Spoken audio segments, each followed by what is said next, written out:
Capital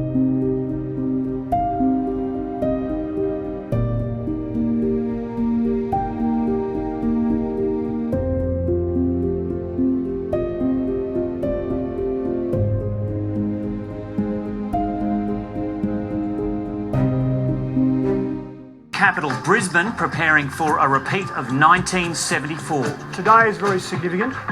Tomorrow is bad, and Thursday is going to be devastating for the residents and the businesses concerned. 9 people were killed overnight. Nearly 60 are missing in the worst hit area of the Lockyer Valley to the west of Brisbane. The southeast Queensland farming district was hit by a wall of water as the Lockyer Creek rose in a matter of minutes, roaring through the town of Grantham. Homes were ripped from their stumps, cars swept from streets. More people were killed in floodwaters at Murphy's Creek, just to the north. Black Hawk helicopters this afternoon evacuated 300 people living at Forest Hill near Laidley.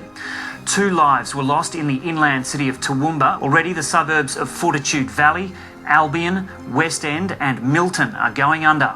People in other low-lying areas have been told to leave before they're forced out.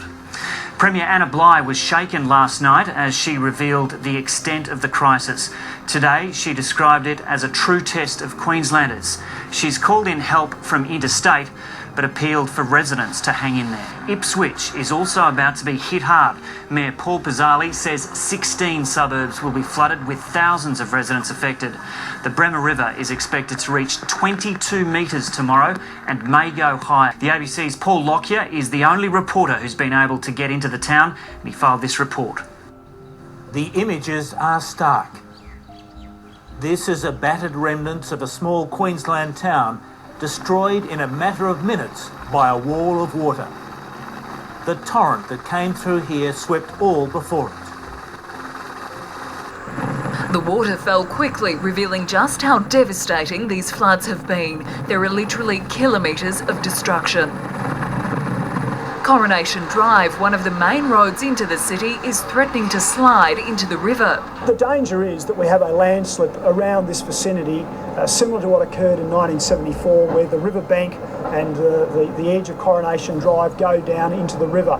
With hundreds of roads still cut or closed, traffic is at a standstill. The CBD is still a virtual ghost town. Many blocks are still without power. Some employers have told people not to turn up to work.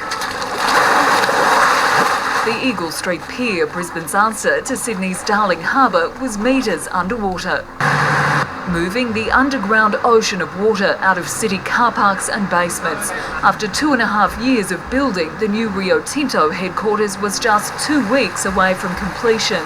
Now it'll take a week to pump the 30,000 litres of water and mud out of its car park.